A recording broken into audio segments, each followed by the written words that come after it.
Iggy Pop ja Passengers.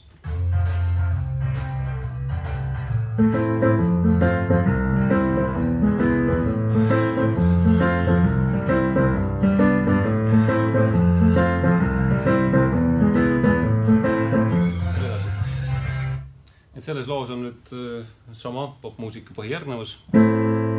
A-moll, F-tuur, C-tuur, G-tuur ja teisel korral läheb see järgnevus natuke teistsuguse lõpuga.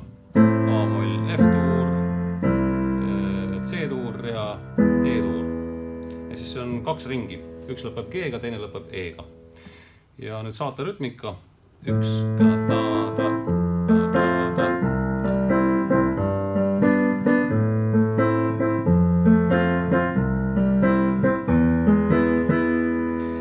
Seda on mõtet mängida teistes pööretes, peab proovima.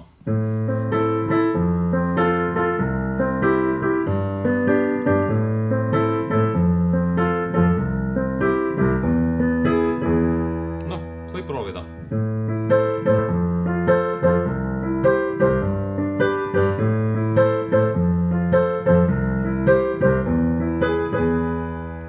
Saab mängida küll.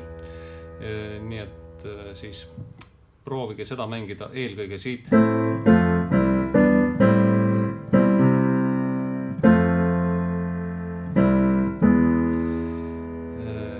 Ja nüüd teised 2 varianti, et siit ja siit alustades, et need võite proovida, aga ei ole kohustus. Aga mängige kindlasti siis alustades A-molli põhikujust.